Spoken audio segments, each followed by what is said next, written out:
गांव में एक बुजुर्ग साधु रहते थे। लोग उन्हें मौन बाबा के नाम से जानते थे क्योंकि वे बहुत कम बोलते थे। जब भी कोई उनके पास किसी समस्या को लेकर आता, वे बस मुस्कुरा देते। कभी कभी सिर्फ एक या दो शब्द कहते और फिर मौन हो जाते। लोगों को लगता था कि बाबा शायद कुछ नहीं जानते या उन्हें दूसरों की परवाह नहीं। लेकिन आश्चर्य की बात ये थी कि जो भी बाबा के पास आता, कुछ ही दिनों में उसकी समस्या सुलझ जाती।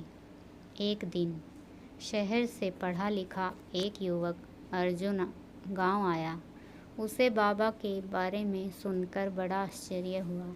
उसे यकीन नहीं था कि बिना कुछ कहे किसी की मदद की जा सकती है। अर्जुन ने सोचा, मैं इन बाबा की परीक्षा लूँगा, देखता हूँ उनके पास कौन सा ज्ञान है। वह बाबा के पास गया और बोला, बाबा, मैं जीवन में बहुत उलझ गया हूँ, मुझे सही रास्ता बताइए। बाबा ने उसकी आंखों में देखा, मुस्कुराए और सिर्फ इतना कहा, शांति भीतर है। अर्जुन चिढ़ गया, बस यही जवाब है? वह सोचने लगा।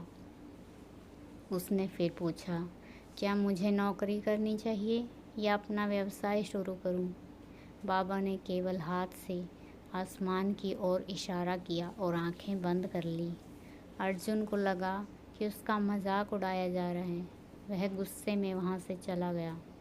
कुछ दिन बाद अर्जुन गांव के तालाब के किनारे बैठा था, बहुत सोच में डूबा।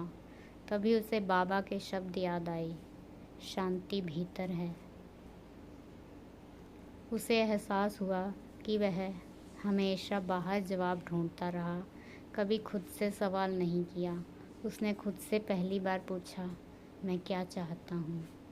धीरे धीरे उसके विचार स्पष्ट होने लगे।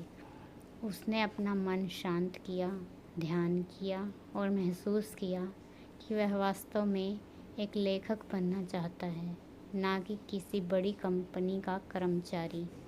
उसने लिखना शुरू किया और कुछ ही महीनों में ही उसकी कहानियाँ मशहूर हो गई। वह फिर बाबा के पास गया। इस बार वह कुछ नहीं बोला, बस उनके चरणों में बैठ गया। बाबा ने धीरे से कहा, कम बोलो, ज़्यादा सुनो। शब्द नहीं, समझ ज़रूरी है। सीख, कम बोलना कमज़ोरी नहीं बल्कि समझदारी की निशानी है। जब हम कम बोलते हैं तो हम अपने अंदर की आवाज़ को सुन पाते हैं। अक्सर उत्तर हमारे भीतर ही होते हैं, ज़रूरत है सिर्फ शांत होने की। मौन एक ऐसी शक्ति है जो बिना बोले सब कुछ कह जाती है।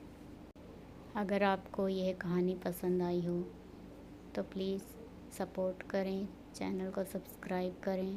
Thank you so much.